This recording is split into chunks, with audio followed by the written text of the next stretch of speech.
Hello everyone, कैसे हैं आप सभी लोग। मेरा नाम लकी खंडेलवाल है। तो जैसा कि आप सभी लोगों को पता होगा कि आपका जो एसएससी सीजीएल का एग्ज़ाम है, टियर 1 का एग्ज़ाम, वो आपका 14 अगस्त से शुरू होने वाला है। तो रफली आप मानिए कि आपके पास सिर्फ आखिरी के 30 दिन बचे हैं एग्ज़ाम की तैयारी करने के लिए। तो इस वीडियो में हम जानने की कोशिश करेंगे कि क्या बेस्ट स्ट्रैटेजी होनी चाहिए लास्ट 30 डेज़ में कि आप प्रॉपरली रिविज़न कर पाएँ और जो पूरा रूटीन है वो आपको फॉलो करना रहेगा। तो जो सबसे इम्पॉर्टेंट चीज़ है वो ये है कि आपको पता होना चाहिए कि आपका एग्ज़ाम पैटर्न क्या है, वो तो आपको पता ही होगा। इसमें क्या है, आपका रीजनिंग के 25 क्वेश्चन हैं 50 मार्क्स के। सेम आपका जनरल अवेयरनेस, क्वांट और इंग्लिश में है। अब आपको जो आपका टारगेट है वो किस हिसाब से बनाना है मैं आपको बताता हूँ। रीजनिंग, क्वांट और इंग्लिश में आपको कोशिश करना है कि जो आपका 150 मार्क्स का पेपर है, इसमें से आपको एटलीस्ट 140 तो स्कोर करना ही रहेगा। और जो आपका जीएस का सेक्शन है, जनरल अवेयरनेस, इसमें आपको 50 मार्क्स में आप कोशिश करेंगे कि कम से कम मिनिमम आपको 20 से 25 मार्क्स तो स्कोर करना रहेगा। मतलब आपका जो एम होना चाहिए वो ये होना चाहिए कि आपको रॉ स्कोर कम से कम 160 से 165 तो करना ही रहेगा। मतलब मिनिमम अगर आप यूआर कैटेगरी से बिलोंग करते हैं तो रॉ स्कोर आपका 160 से ऊपर ही होना चाहिए, तब जाके आपका फाइनल सिलेक्शन हो सकता है। और इसके ऊपर आप जितना स्कोर कर सकते हैं उतना आपके लिए अच्छा रहेगा। अब जो सबसे इम्पॉर्टेंट चीज़ है वो ये है कि आपको एग्ज़ाम का पैटर्न पता होना चाहिए कि एग्ज़ाम का जो पैटर्न है और जो एग्ज़ाम का नेचर है, मतलब जो एग्ज़ामिनर आपसे किस तरीके के क्वेश्चंस पूछने वाला है वो किस तरीके के क्वेश्चंस होते हैं। तो ये इसके लिए जो सबसे इम्पॉर्टेंट चीज़ होती है वो है प्रीवियस ईयर पेपर। आपको क्या करना है, जो आपके एसएससी सीजीएल 2018 और सीजीएल 2019 के अभी तक के जो पेपर हुए हैं, स्पेशली टियर 1 और टियर 2, आपको आपके प्रीलिम्स के एग्ज़ाम के पहले ये दोनों पेपर बहुत अच्छे से करने रहेंगे। आप कोशिश करिए कि इन पेपर को अच्छे से सॉल्व करना ही है। और इसी के साथ अगर आप एसएससी सीपीयू के जो पेपर कर लेते हैं, बिकॉज एसएससी सीपीयू टीसीएस के आने के बाद 2018, 19 और 20 लगातार 3 साल हो चुका है, तो आपके पास एसएससी सीपीयू के पेपर्स का भी काफ़ी अच्छे कलेक्शन है। सेम आपके पास एसएससी स्टेनो के पेपर्स भी अवेलेबल हैं और एसएससी सीएचएसएल के पेपर्स भी अवेलेबल हैं। मैं टेलीग्राम का चैनल का लिंक आपको नीचे प्रोवाइड कर दूंगा। उसमें आपको सीजीएल 18 के पूरे प्रीवियस ईयर पेपर, सीजीएल 19 के पूरे पेपर, एसएससी सीपीयू के पेपर और एसएससी सीएचएसएल के सारे पेपर जो भी अभी तक एसएससी द्वारा करवाए गए हैं, मतलब मेनली जो टीसीएस द्वारा करवाए गए हैं, वो पेपर आपको वहाँ पर मिल जाएंगे। तो ये तो आपको मतलब मस्ट चीज़ क्या है, एटलीस्ट आपको सीजीएल के 18 और 19 के टियर 1 के पेपर तो करना ही रहेगा। तो उससे क्या होगा, एग्ज़ाम का पैटर्न होगा, एग्जामिनर आपसे किस तरीके के क्वेश्चंस पूछ सकता है, वो उस चीज़ से आप फेमिलियर रहेंगे। ठीक है। अब जो नेक्स्ट इंपॉर्टेंट चीज़ आती है, how many hours to study daily, मतलब 1 घंटे, मतलब रेगुलरली। अभी जैसे आपके पास 30 दिन बचे हैं, तो इन 30 दिनों में आपको कितने घंटे पढ़ना है, तो ये क्वेश्चन ही गलत है। अब आपके पास सिर्फ 30 दिन बचे हैं, आप कोशिश करिए कि जितना यूटिलाइजेशन कर सकते हैं मैक्सिमम टाइम का, आपको उतना यूटिलाइजेशन करना रहेगा। ठीक है। अब जो नेक्स्ट इंपॉर्टेंट चीज़ है वो ये है कि आपको आपके डेली के टारगेट्स बनाने होंगे कि मुझे एटलीस्ट डेली में इतनी पढ़ाई तो करनी ही है, और इसमें जो मेन टारगेट होगा वो होगा आपका रिवीजन का, तो वो तो आपको करना ही रहेगा। उसी के साथ आपको आपका सेल्फ़ कॉन्फिडेंस काफ़ी हाई रखना रहेगा, और इस टाइम में आपको मॉक टेस्ट भी देना होगा। आप कोशिश करिए कि एक दिन में एक मॉक टेस्ट तो ज़रूर देना ही है, और अगर आप एक से ज़्यादा मॉक टेस्ट 2 दे पाते हैं तो उससे अच्छी कोई बात नहीं है। अब ठीक है, अब आपको मॉक टेस्ट कहाँ से देना है, आप कोशिश करिए कि एसएससी सीजीएल 2018 और 2019 के जो भी पेपर हैं, आप सीपीयू के पेपर दे सकते हैं, आप सीएचएसएल के पेपर दे सकते हैं। आप कोशिश करिए कि नया मॉक टेस्ट दें, उसके कंपैरिजन में आप जो प्रीवियस ईयर के पेपर हुए हैं आप उनको दीजिए, तो उससे आपको काफ़ी कुछ सीखने को मिलेगा। तो बिकॉज क्या होता है, एसएससी जो पैटर्न होता है ना, वो मोस्टली रिपीट करता है। तो आप कोशिश करिए कि जो भी अभी तक प्रीवियस ईयर के पेपर्स हुए हैं आप उनको तो एक बार अच्छे से रिवाइज़ करना ही है। और स्पेशली ग्रेड अप और टेक्स्ट बुक पे क्या होता है कि जो ये आपके प्रीवियस ईयर पेपर हैं इनको आप दोबारा अटैम्प्ट कर सकते हैं टाइम के साथ, तो ये आपके लिए काफ़ी हेल्पफुल रहेगा।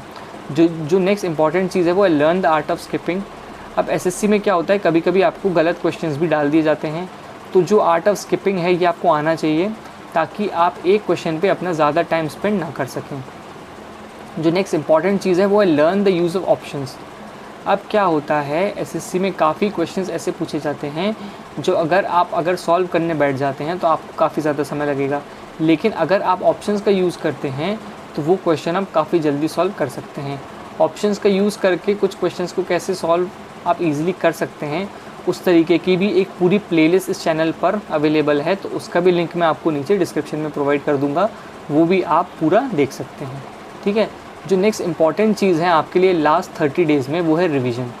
Revision is the most important की, बिकॉज अभी तक जो आपने पढ़ा है उसका आपको रिवीजन प्रॉपरली करना रहेगा। मतलब रिवीजन में सबसे इम्पॉर्टेंट चीज़ क्या है, जैसे अभी आपने इंग्लिश में antonym, synonym, one word idiom phrases ये सब पढ़े होंगे, आपने जीके का अच्छे से पूरी पढ़ाई करी होगी, आपने मैथ्स के पूरे जो फॉर्मूलेज़ हैं उनको याद करे होंगे तो उनका आपको अच्छे से रिवीजन करना रहेगा।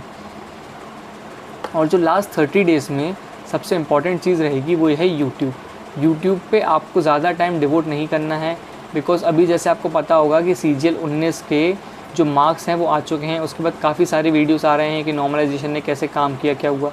अगर आप CGL 2020 के एक सीरियस एस्पिरेंट हैं तो आपको उन सभी चीज़ों को इग्नोर करके सिर्फ जो आपका प्रीलिम्स का एग्ज़ाम है उसके ऊपर आपको फोकस करना रहेगा। नेक्स्ट इंपॉर्टेंट चीज़ है इम्प्रूव योर कैलकुलेशंस। अब TCS के आने के बाद क्या हुआ है, जो SSC क्वेश्चंस पूछता है वो काफ़ी कैलकुलेटिव होते हैं, तो आपको जो कैलकुलेशंस हैं उनको काफ़ी स्ट्रॉन्ग करना रहेगा। कैलकुलेशंस कैसे आप इम्प्रूव कर सकते हैं उसके रिगार्डिंग भी एक वीडियो इस चैनल पर अवेलेबल है, तो वो भी आपके लिए काफ़ी हेल्पफुल रहेगा। मतलब उसमें जो कैलकुलेशंस की ट्रिक मैंने बताई हैं उनको अगर आप 15 to 20 डेज़ रेगुलरली प्रैक्टिस कर लेते हैं तो वो आपके लिए काफ़ी हेल्पफुल रहेगा। और नेक्स्ट इंपॉर्टेंट चीज़ है स्टे मोटिवेटेड। जो भी नेगेटिव चीज़ें अभी चल रही हैं कि एग्ज़ाम कैंसिल हो सकता है, एग्ज़ाम पोस्टपोन हो सकता है, CGL 19 में नॉर्मलाइजेशन ने किस तरीके से काम करा, आपको इन सभी चीज़ों को इग्नोर करके सिर्फ आपको पॉजिटिव फ्रेम ऑफ माइंड में रहना है। आप मोटिवेटेड रहेंगे तभी जाके आप अच्छे से पढ़ाई कर पाएंगे। अब जो नेक्स्ट इम्पॉर्टेंट क्वेश्चन है जो बहुत लोग पूछते हैं कि क्या द हिंदू मुझे रीड करना चाहिए, तो मैं ये कहूँगा कि अगर आपके पास सिर्फ 30 डेज़ बचे हैं, अगर आपकी प्रिपरेशन काफ़ी अच्छी है, आप मॉक्स में 150 to 160 स्कोर कर रहे हैं, तो आप द हिंदू रीड कर सकते हैं। अदरवाइज़ आपको द हिंदू रीड करने की बिल्कुल ज़रूरत नहीं है। अगर आपका मॉक टेस्ट में स्कोर 130 to 140 आ रहा है तो आप आखिरी 30 दिन में भी इसको 150 से 160 तक लेके जा सकते हैं। लेकिन आपको क्या करना है, जो मैं आपको आगे बताऊंगा। आपको इंग्लिश की अच्छे से तैयारी करनी रहेगी।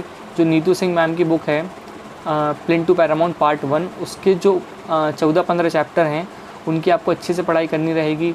आपको रीजनिंग की अच्छे से पढ़ाई करनी रहेगी, जो कि सिर्फ आपके प्रीवियस ईयर पेपर से आप रीजनिंग की जो पूरी ट्रिक्स हैं उनको अच्छे से डेवलप कर सकते हैं। आपको जीके के जो करंट अफेयर्स हैं उनकी अच्छे से तैयारी करनी रहेगी।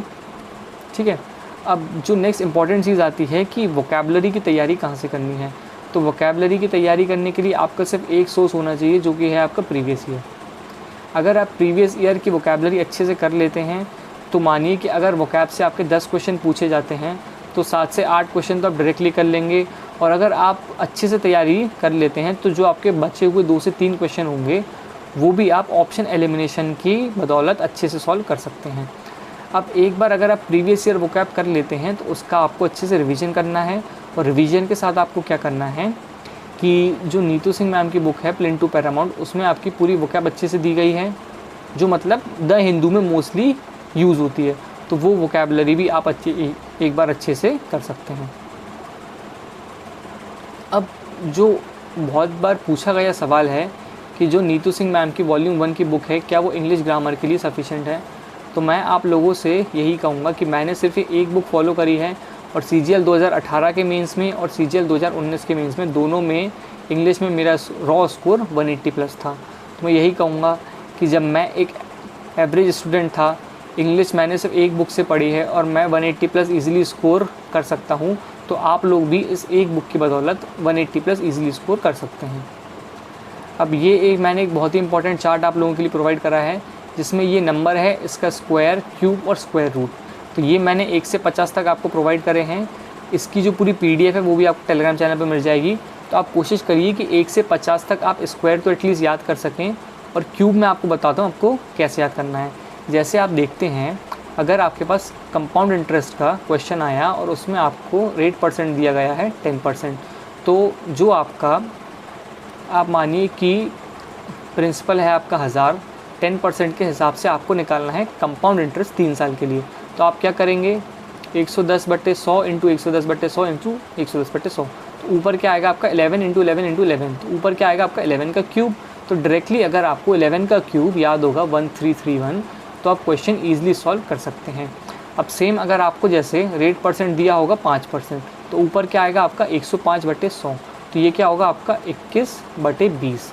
21/20 तो आपको 21 का क्यूब भी अच्छे से याद होना चाहिए। सिमिलरली अगर आपको रेट परसेंट दिया गया है 4%, 4% क्या आएगा 104/100, 104/100 मतलब 26/100, तो आपको 26 का क्यूब भी अच्छे से याद होना चाहिए। अब कभी कभी ये लोग क्या कर देते हैं, आपको कैलकुलेशन में फंसाने के लिए रेट ऑफ इंटरेस्ट 2.5% दे सकते हैं। तो 2.5% क्या होगा 102.5/100, तो ये होगा आपका 41/40, तो 41 का क्यूब भी आपको पता होना चाहिए। तो इस तरीके से जो भी स्टैंडर्ड रेट ऑफ इंटरेस्ट हैं उन सब के जो क्यूब्स हैं वो तो एटलीस्ट आपको याद होनी चाहिए, और कोशिश करिए कि 1 से 20 तक क्यूब आपको याद हो।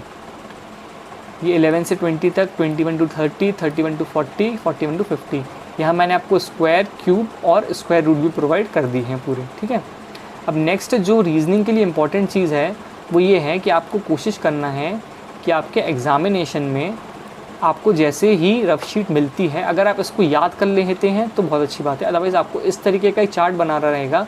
क्योंकि TCS के आने के बाद क्या है, जो आपके जो ये अल्फ़ाबेटिकल सीरीज़ वाले जो होते हैं क्वेश्चन, ये 3 से 4 क्वेश्चन पूछे जाते हैं, और अगर आपको ये अल्फ़ाबेटिकल के प्लेस याद नहीं है, अदरवाइज़ आपके पास ऐसी कुछ ये जो है चार्ट ये नहीं है, तो सॉल्व करने में आपको काफ़ी दिक्कत आएगी। तो कोशिश करिए कि ऐसा कुछ चार्ट जो है वो आप अपनी रफ शीट में बना सकें, तो वो आपके लिए काफ़ी हेल्पफुल रहेगा। इसमें आपको क्या करना है, आप लिखेंगे A से M तक, फिर M के नीचे आप लिखेंगे N से Z तक। तो इससे क्या होगा, ये वाले जो होंगे ये अपोजिट हो जाएंगे, और इनका जो सम निकल के आएगा वो निकल के आएगा 27। तो ये भी आपको क्वेश्चन सॉल्व करने में काफ़ी हेल्पफुल रहेगा। अब नेक्स्ट जो इम्पॉर्टेंट चीज़ है, लास्ट 30 डेज़ में आपको जनरल अवेयरनेस के लिए क्या करना है। अभी तक आपने पढ़ाई तो कर ली होगी, आपको रिवीजन के लिए ये जो किरण की बुक है जनरल अवेयरनेस वाली, इसको आपको अच्छे से रीड करना रहेगा। कोशिश करिए कि आप एटलीस्ट 2 से 3 दिन में एक जो आपका टॉपिक है वो पूरा इस बुक से ख़त्म कर सकें। और इसके अलावा अगर आपको कुछ भी डाउट है जनरल अवेयरनेस में, तो वो आप इस लूसेंट की बुक से पढ़ सकते हैं। वो तो खैर मतलब अगर आप एक सीरियस एस्पिरेंट हैं तो अभी तक आपने इस बुक को ख़त्म कर दिया होगा। अब नेक्स्ट, अगर आपको मैथ्स में कोई दिक्कत आती है, कोई भी टॉपिक आपका वीक है, तो वो आप राकेश यादव सर के क्लास नोट से अच्छे से पढ़ाई कर सकते हैं। इंग्लिश की तैयारी आपको करना है, तो आप मानिए कि लास्ट 1 मंथ में आपको जो इसके 14 से 15 चैप्टर हैं उनका आपको 2 से 3 बार अच्छे से रिवीजन करना रहेगा। और उसमें रिवीजन करने के बाद जो ये प्रीवियस ईयर की बुक है, इससे आप जितना ज़्यादा प्रैक्टिस कर सकते हैं इंग्लिश की आप प्रैक्टिस करिए, वो भी आपके लिए काफ़ी हेल्पफुल रहेगा आपके स्कोर को बूस्ट करने के लिए। अब ठीक है, अब इतना कुछ करने के बाद भी मैं आपको बताऊं कि बहुत लोग ऐसे होते हैं जो एग्ज़ाम टाइम में शायद अच्छे से परफॉर्म नहीं कर पाएँ। बट क्या होता है, जैसे मैं आपको ये एक स्कोर कार्ड दिखाता हूँ, आप देखेंगे कि रीजनिंग में स्कोर था 47.5, ये है आपका CGL 2018 का Tier 1 का स्कोर कार्ड। जनरल अवेयरनेस में स्कोर था 24, क्वांट में 48 और इंग्लिश में था 40 स्कोर। हो सकता है इनकी शिफ्ट की इंग्लिश थोड़ी टफ रही हो। रॉ स्कोर निकल के आया था 159.5, तो जो फाइनल स्कोर नॉर्मलाइजेशन के बाद निकल के आया वो था 203.75। तो मैं यही आपको एक चीज़ बता रहा हूँ कि अगर आपको फाइनल सिलेक्शन लेना है तो आप कोशिश करिए कि आपका रॉ स्कोर कम से कम 150 से 160 तो मैक्सिमम होना ही चाहिए। और अगर आप UR कैटेगरी से हैं तो 160 के ऊपर तो आपका रॉ स्कोर कम से कम होना ही चाहिए। तो यहाँ पे अगर आप देखते हैं तो इनका जनरल अवेयरनेस में स्कोर था 33, रॉ स्कोर था 161 और जो नॉर्मलाइज स्कोर निकल गया वो था 201.76। ठीक है, अब इसके बाद ये आप एक मोटिवेशन के रूप में ले सकते हैं। मैंने इनकम टैक्स इंस्पेक्टर की जो सैलरी स्लिप होती है वो अटैच करी है। जो टोटल सैलरी मिलती है आपका वो है अराउंड 89,000 समथिंग, और जो टोटल डिडक्शंस होते हैं वो होते हैं अराउंड 12,000 समथिंग, और जो फाइनल इन हैंड सैलरी निकल के आती है वो आती है अराउंड 76,000। तो आप कोशिश करिए कि जितनी ज़्यादा मेहनत हो सकती है लास्ट 30 डेज़ में उतनी मेहनत आप करिए। ठीक है, और इसके बाद मैंने टैक्स असिस्टेंट की जो है सैलरी स्लिप वो भी इसमें अटैच की है। जो टोटल सैलरी निकल के आती है वो थे अराउंड 36,000, जो टोटल डिडक्शंस होते हैं वो होते हैं अराउंड 3,500, और जो इन हैंड सैलरी आती है वो आती है अराउंड 32,000। मतलब अगर आप TA के रूप में भी SSC CGL से सेलेक्ट होते हैं तो भी आपकी सैलरी काफ़ी अच्छी होती है। तो आप कोशिश करिए कि इस वीडियो में जो भी मैंने आपको पूरी बातें बताई हैं पूरा आपको प्रैक्टिस करना रहेगा।